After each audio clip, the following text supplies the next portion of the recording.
Hey guys, today we have a special guest. She's a woman that's very close to my heart. Um, she is she is an assistant professor at Yale in orthopedics and rehabilitation. She is also a mother and just a stand-up lady.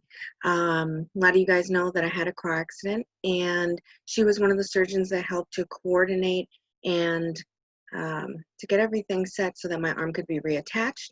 She's also had, she's cultivated an amazing relationship with me, and we've had subsequent surgery since then, and she has just been amazing. So let's get her in the chat. There we go. Can I admit her now?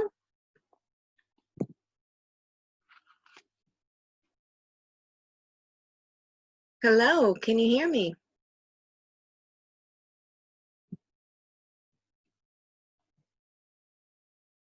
Hello. Hi, can you hear me?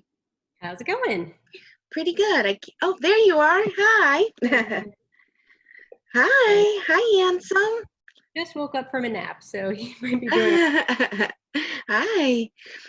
So I already did an introduction to get everybody to know you, and a quick little insight on how we met after my accident. You were one of the surgeons that helped to coordinate to reattach my arm, and subsequently we've had other surgeries together, and you've been working your best to get my arm fully functioning and back to 100%, so that hopefully one day I can get back to aesthetics, or who knows what, even typing. Yeah. But so I actually was doing a little research on you today. Oh, okay. I just am interested in, how did you get interested in medicine? Was it something that happened when you were a kid, or? So I would say when I was a really little kid, I loved reading, and I initially actually wanted to be a writer. That was my plan for when I grew up. But in high school, I really liked biology class a lot. I liked science quite a bit. And so by the time I started as an undergrad, I knew that I wanted to be pre-med. I had also a bit of an interest in surgery, specifically because my grandfather on my dad's side is a retired general surgeon. And that always seemed like a cool field. But of course, I ended up in orthopedics, not general surgery. Definitely. So I saw that you had initially, you had done your undergraduate at Yale, and then you went over to Southern California to, I think it's Keck School.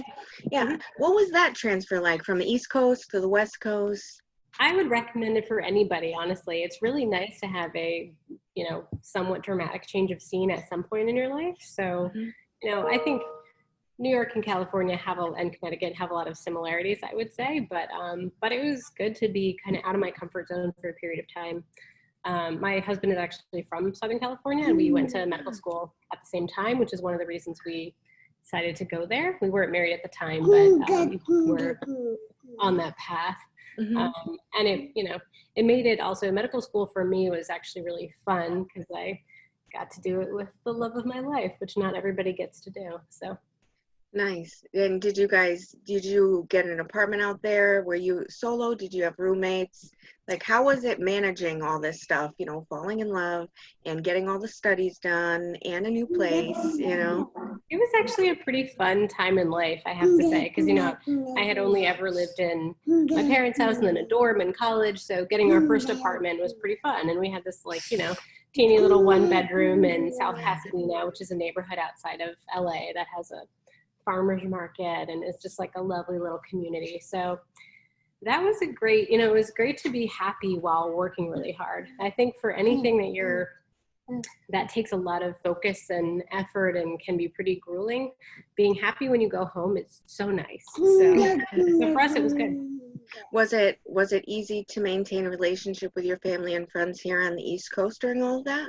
Yeah, I would say so. I mean, I have a tight relationship with my parents and my brothers, so that was I thought great. In some ways, it was nice for me to have the separation from my parents for a while, I think, because I gained independence at the same time, because I went to college only maybe an hour and a half from where they live. Okay. Yeah. Was it a long process? I know a lot of people have to apply to med schools all over the country. They don't really, it's kind of like where I get in. Did you always have the intention of like California? Mainly, honestly, I wanted to stay in the same city as my husband. I knew that that was super important to me. So we did apply fairly broadly. But it wasn't a terribly stressful process. I mean, one of the nice things about being in medicine is that there's a fairly strict way that you apply to everything. And so your life is kind of on a nice, even path. And then, of course, once you're done with training, then there's a lot of different choices about where to go and what to do exactly. But that was not too bad. When you were younger and you were in school, did you find being studious easy? And like, there's a lot of people out there that probably are like, I wish I was smart enough to have a job in the healthcare field or start a career there, but they just don't feel like they're intelligent enough or whatever it is, that thing. And I was just curious if like you always knew it, if it always came with ease. Did you struggle at all? I mean, I would say studying and school were not my challenge in life. I've had other things along the way that have sometimes been hard, but I mean, I also think that, you mentioned people feel like they're not smart enough. I mean, I think more than sort of any natural intelligence that anyone's born with, it's the work ethic that really enables you to get really far. There's a lot to learn in med school. I mean, it's just a ton of facts to memorize and put together and kind of be able to sort of form a picture of how the human body works and everything. So a lot of that is just kind of being able to sit down and study for 6 hours at a time when you need to. Yeah. So I know after you finished over there in California, you ended up coming back over to Yale. Did you always plan on that? Did both you and your husband come back to finish up there? Yeah, so for medical fields, you apply for residency in a similar way to how you apply for college or medical school. So it's a fairly sort of set process with, there's an exam you take and there's, you need to get letters of recommendation, write a personal statement, all kind of the same parts of the process that you do throughout. When you're applying for residency with someone else, there's actually a couples match system. So if you know that you want to, so if you want to be in residency in the same vicinity or the same program, ideally with a partner, then you can apply through the couples match. So we did that. He's internal medicine and I was orthopedics, of course. So that was not a super tough couples match to make work, but we kind of evaluated which programs would be individually best for us. And then based on that, what would work best as a couple. Did you say herbal medicine? Oh, internal medicine. Internal medicine. Okay. Sorry, I was going to say, oh, wow, I didn't really realize that was a big thing. Yeah, no, I don't think there's an actual residency. I'm saying, how does that fit into your line? No. So then I see after then you did your fellowship, I think it's your fellowship at Brown University. Mm-hmm. Yeah. How did you like that? And did he do that as well?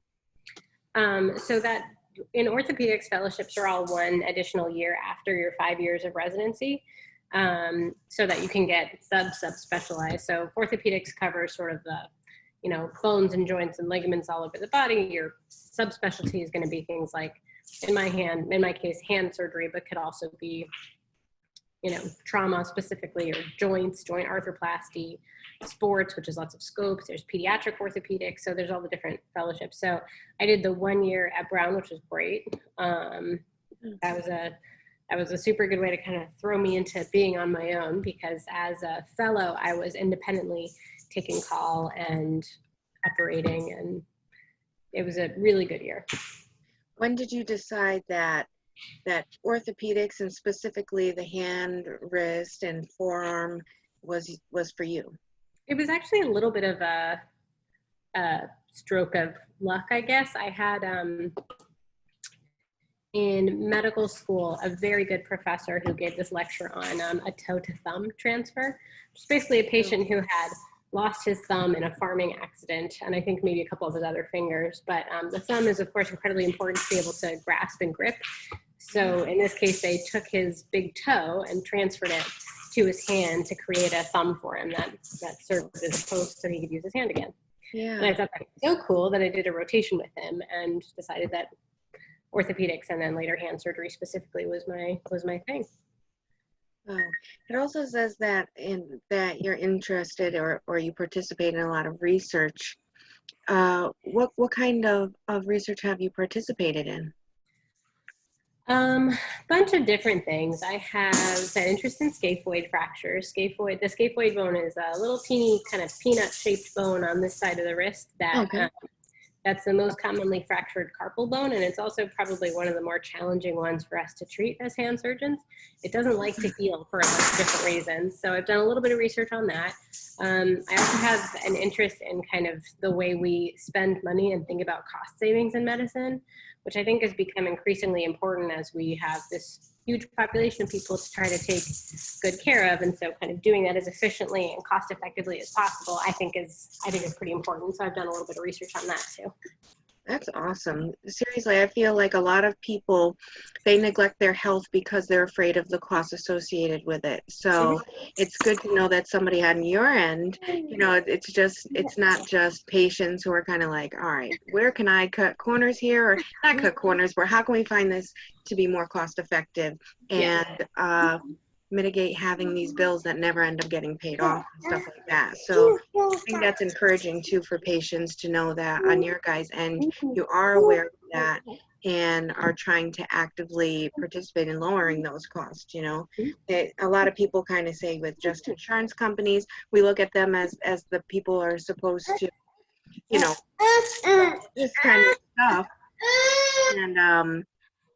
And it's just good to know that the financial things are just not put on them. Yeah, absolutely, because you don't want to take someone's injury and then add more difficulty to it with unnecessary financial stress if there's any other way. So we totally get that.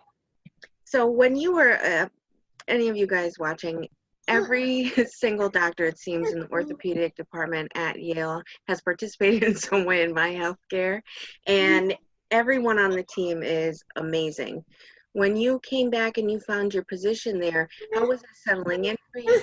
I mean, it was really nice to come back to a place that I knew a lot of my colleagues well already. I knew how the system worked. So, so really, it was kind of like felt like coming home a bit. So it was great. That's awesome. Now, is there Dr. Baumgartner? He also helped with my upper arm. Do you find yourself having to work alongside other surgeons in your department often? No, almost never. Your case is particularly complicated.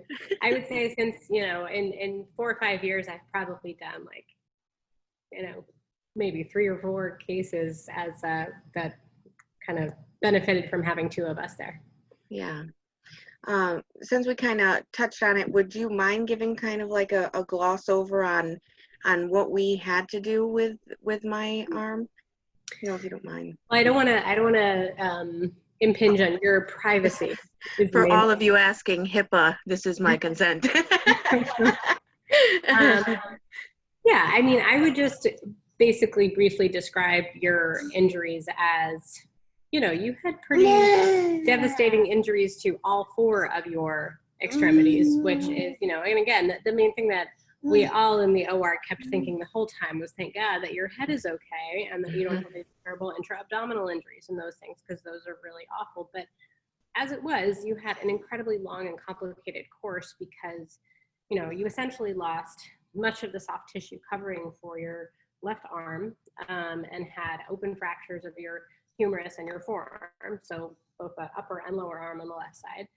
You had an open femur fracture, a tibial plateau fracture on the left. You had a really nasty pilon fracture, which is like a really bad ankle fracture that goes into the joint on the right. You also had that pre-existing issue of a patella dislocation on the right, which just complicated things even more. And you had a really nasty wrist fracture on the right. So you didn't have any good leg to stand on.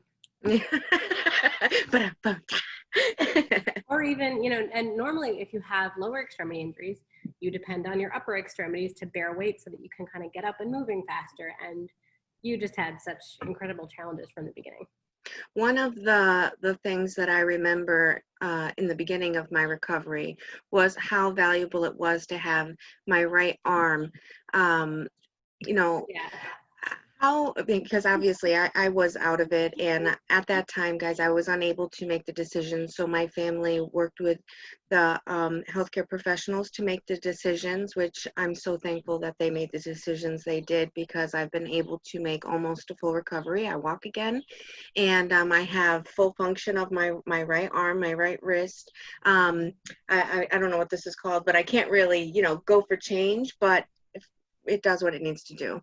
How did that decision come about? And in that wrist, is that normally how it's handled? I know I had a bar. Later, we were able to take it out.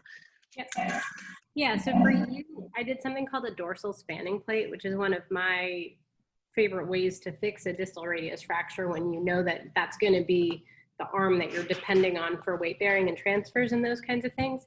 Basically what it is the way I describe it to patients these days, if you have a bunch of blocks that are jumbled up attached to a string, if you pull on either end of that string, the blocks are going to straighten out into a line.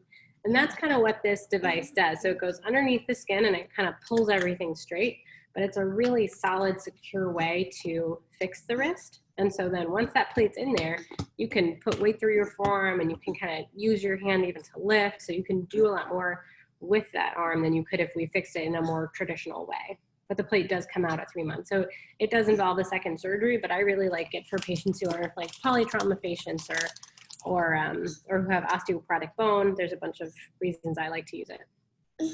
Yeah, it was so valuable, especially because a lot of people don't realize that when you can't, when you're being wiped by somebody else, when all those things, that was time where you already feel kind of useless. And at least with that arm, it gave me the opportunity to participate and help to make it easier for other people, because you get into this point where you feel like, well, I'm no good, you know what I mean? Like I'm NG, and they have to, push me and pull me, and being a heavy set person, I had that on top of it, feeling like they're gonna get injured on me, and that was a game changer for me, because it allowed me to even get my own straw to drink instead of having to rely on somebody there.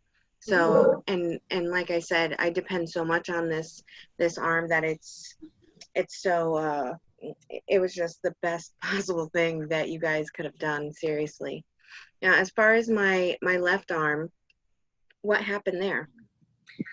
So initially, so that first night that you came in, I think we were in the operating room for like 12 or 14 hours or something ridiculous. My family said you guys were amazing. My sister-in-law, every time I mention your name, she just goes off of how much she just admires you, and we have a whole conversation just about how great you are. So, well, that's sorry, go ahead. super sweet. But yeah, so that was the long night. So basically on that night, the goal was to kind of stabilize everything so that we could kind of get your soft tissues, your blood vessels, your nerves as protected as we could by, stabilizing the bones in a position that they weren't just essentially flopping all over the place. So I initially did external fixators for all of your injuries because they were all open. Let me just because in case somebody saw, so this is a almost finished kind of product. We probably have a few more things down the line, but as of now, just so you guys get an idea of the area that she's talking about. Okay. So an external fixator is this device that has pins that go into the bone, and then they are connected to rods that are outside of the skin, but they get locked into place so that they hold the bone in place, so that again it's not as stable as having a plate and screws inside underneath the skin, but it's stable enough that it kind of protects your soft tissues, protects your skin and your nerves and your vessels. So that night we did that, and then you needed, of course, multiple subsequent procedures, including the plate and screws to fix both your arm and your forearm, and also substantial skin grafting, which you've actually healed from beautifully. So.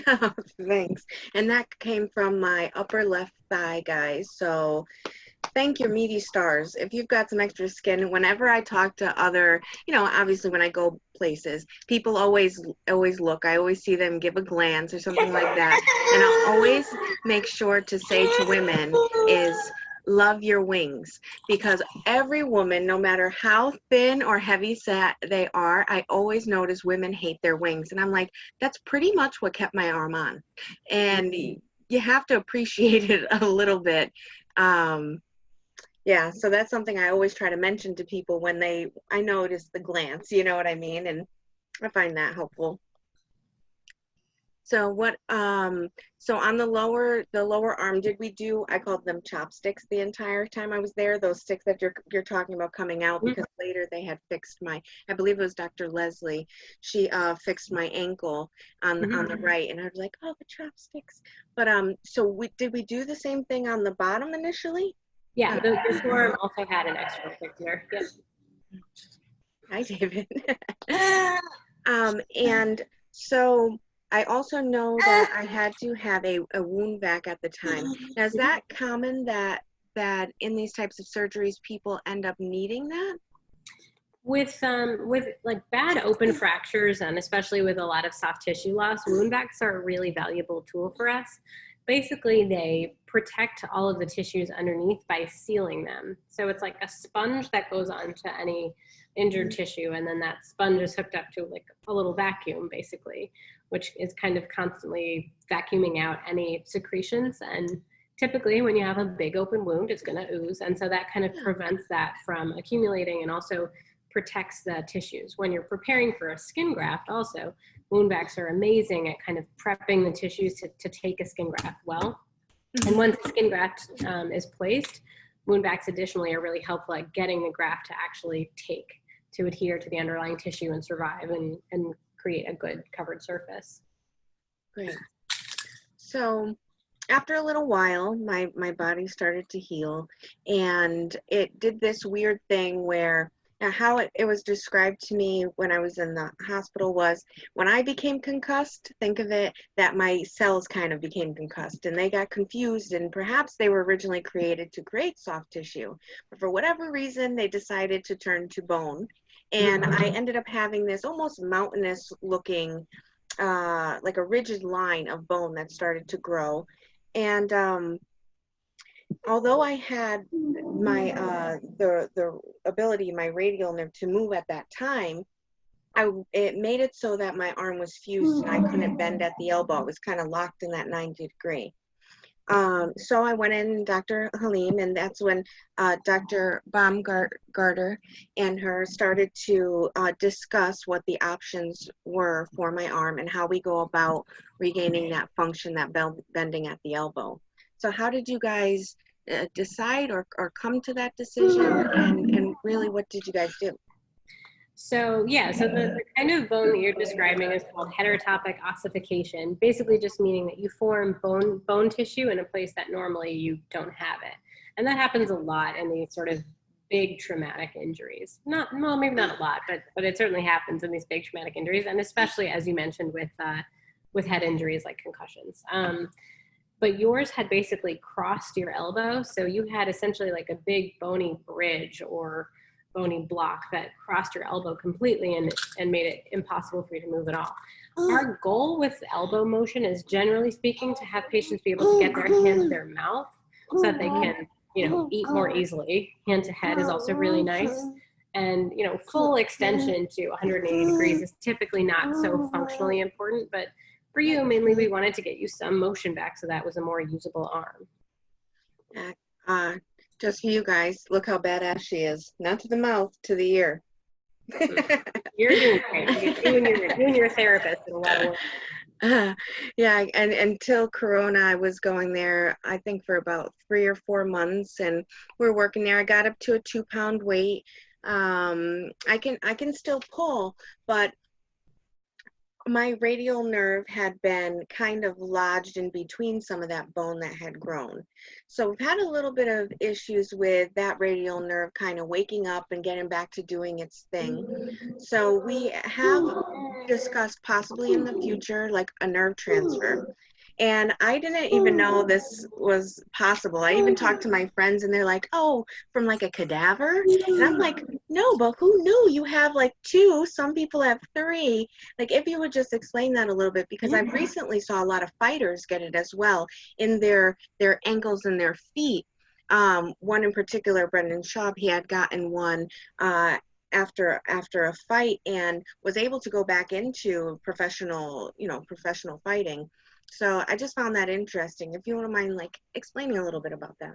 Yeah, so basically your hands and fingers and everything in your body gets its signals from the brain. And the brain does that by sending basically electrical charges through the nerves in your body. The radial nerve, which, you know, leaves your brachial plexus, which is the big group of nerves up here, and travels down your arm, gives you wrist extension, finger extension, and also actually gives you elbow extension. During your initial surgery, we all thought that you would not have any radial nerve function because it looked like your radial nerve had been completely trashed essentially during the injury. So we were actually somewhat happily surprised that you got initially your wrist and finger extension back. Mm-hmm. Following this bone excision, you've recovered somewhat of your radial nerve function, but you still don't have finger extension. Yeah. So what I would do if we talk about it and you decide to do it is basically a tendon transfer, where we take your wrist flexor tendon and transfer it to your finger extensors. So that basically when you would flex your wrist, your fingers extend. And that gives you kind of a better ability to position your fingers and use your hand.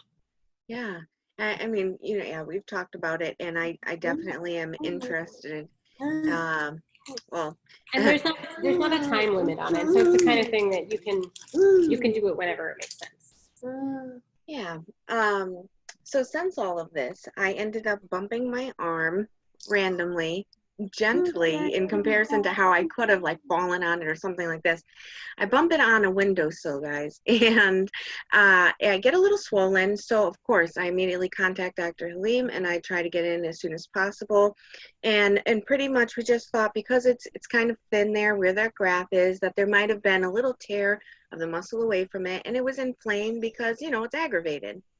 And it didn't look puffy. Yeah, no, it wasn't anything that was, you know, I was nervous about it just because I had always been told anything can make, you know, my hardware reject, or my body reject my hardware rather.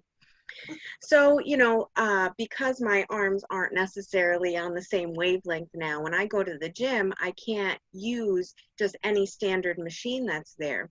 So I was going with my friend, and we went in the pool a few times in a row, a few days in a row at her gym. And next thing I know, it starts to really swell. And so I called Dr. Halim's office once again and scheduled an appointment, and it was going to be that following Monday. And I'm like, you could suck it up. You know what I mean? If you tell yourself this stuff, you've been through so much, just stop complaining, you know? And so I kept doing my thing. And then Friday into Saturday, this like really gnarly black thing just appeared. And even still, I'm like, all right, one more day at the gym. I won't do the pool, but what I'll do is just the bikes. And I'm on the bikes, and I don't know if it was just from the motion, but I noticed a little oozing of like pus. And I'm like, LaPrade, you're being pig-headed. Get it together. You know what I mean? And so I drove up because I had seen on the website that there was a weekend clinic. I didn't know because of COVID at the time that it was, you know, by appointment or whatever at that location. So they directed me to the emergency room, which I went to. And they're like, thank God you stopped being pig-headed. I came in and I was able to speak with one of your fellows, I would say, who are all great too. And they have been amazing in this whole process.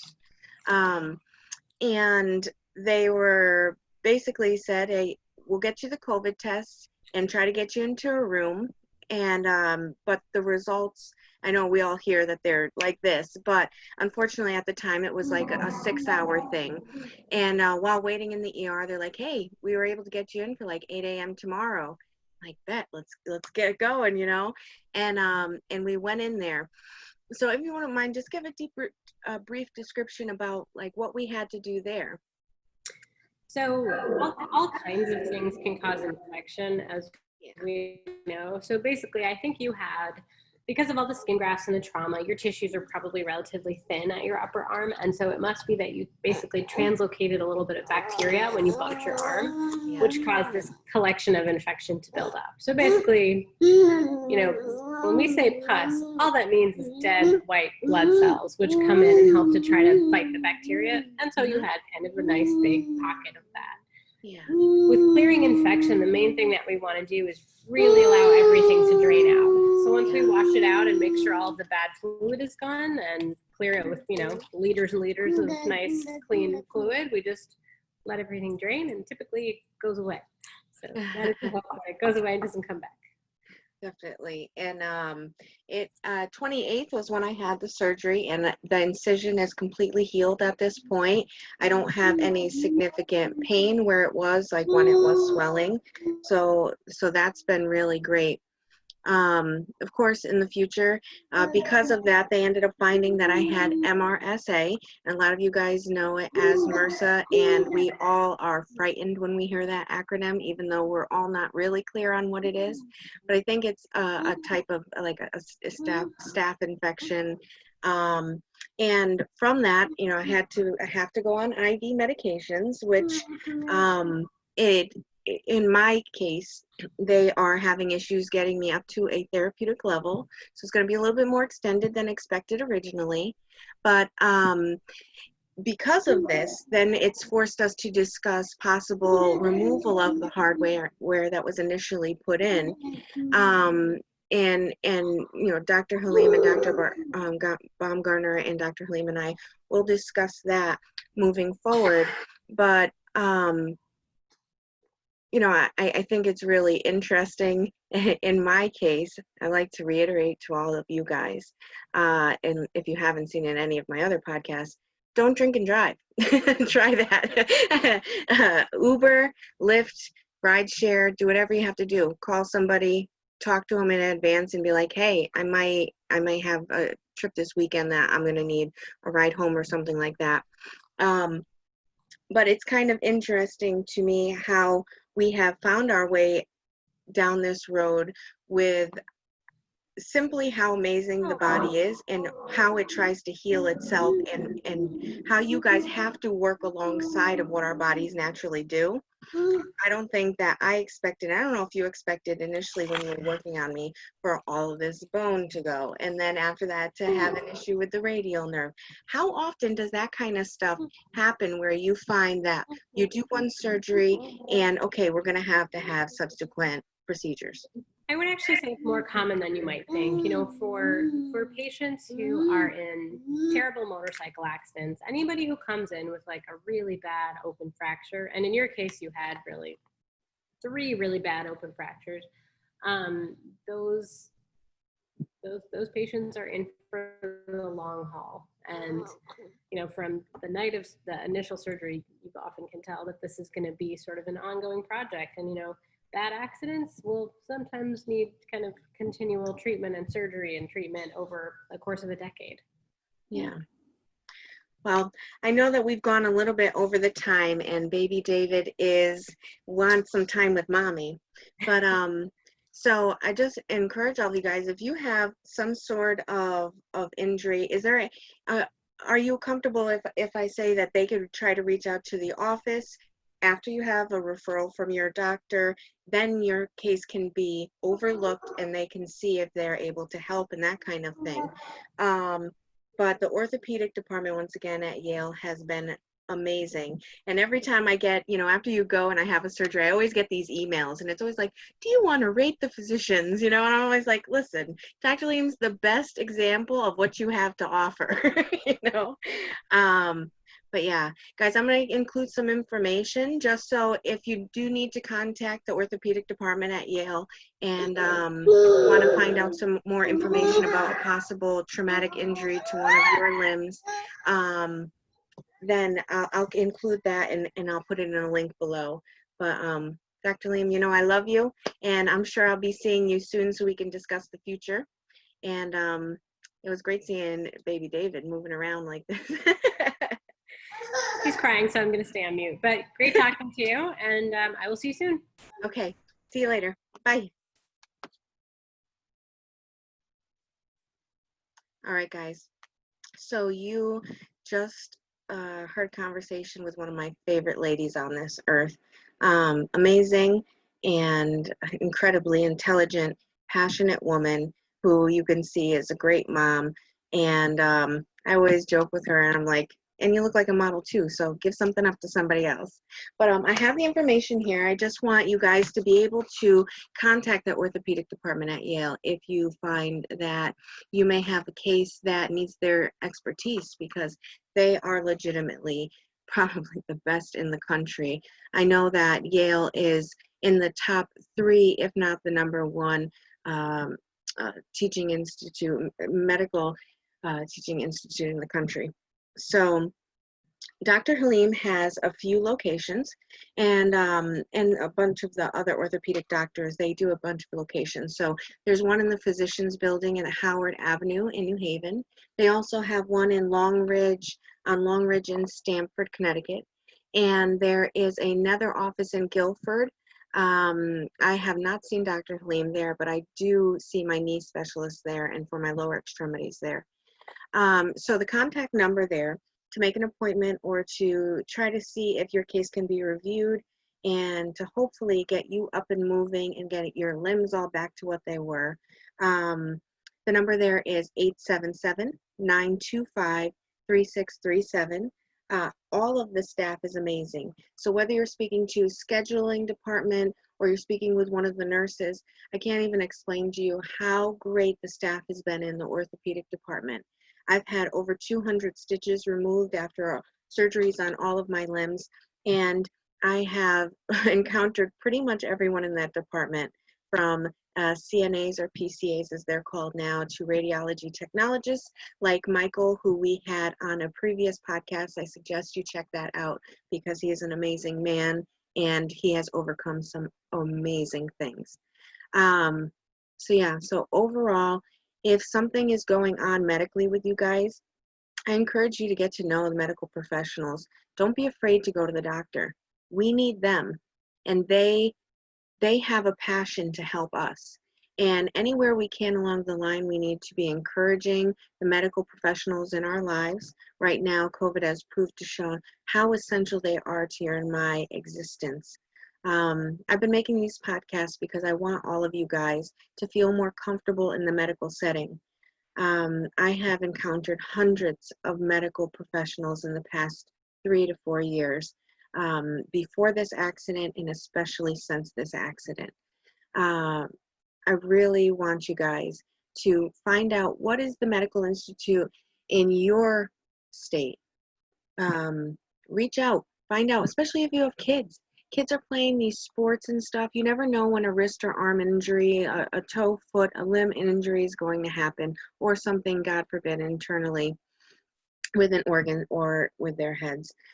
It's important to get to know these people. They're amazing members of our communities, and they need our encouragement because, for example, you heard Dr. Halim say that first night was about 12 to 14 hours of surgery that they took on one person, and they Humpty Dumptied me back to a full person again. And my expectation was to never be able to walk again. When you're all your limbs are stuck up and you're only staring at a drop ceiling for months on end, you start to feel like it's the end of the road. But medical professionals like Dr. Halim changed the prognosis of my entire life. They saved me, and they helped me to find the passion to reach out to all of you guys to discuss this kind of stuff and to hopefully stop you guys from making the same mistake as me.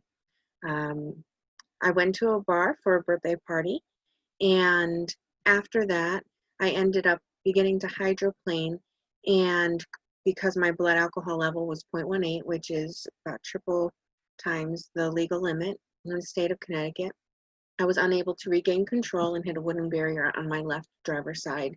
It spun my vehicle, and I hit the opposite side barrier again on my left side, totaling my vehicle and breaking all of my limbs, as you heard her give a brief description of the injuries. All of that could have been avoided if I wasn't afraid to leave my car there, because I was afraid it would be towed. As things are starting to open back up, bars, restaurants, places of entertainment, hopefully soon for arenas, so that we can get back to concerts and comedy shows and all the things that you and I both love and enjoy.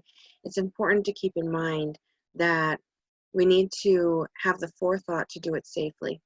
So I encourage all of you guys to reach out to your friends, try to get a little unit going of, hey, dude, I'm going out this weekend and I might have to give you a call for a ride. Do you mind? There's people in your life that love you. There's people in your life that are willing to come out, pick you up if they need to, and make sure that you get home safe. So everyone's homework: 1, don't drink and drive. Find another way. Number 2, I encourage you guys to get to know the medical professionals in your area, encourage them, find out what you can so that you can be active in the process of your own health care. It's important, it's necessary, and I think COVID in this time has proven it to all of us that our health, our immune systems, and our overall wellness is what's important ultimately. A lot of older people always say health is wealth, and they're not lying. All right, guys, till next time, I love you. Peace.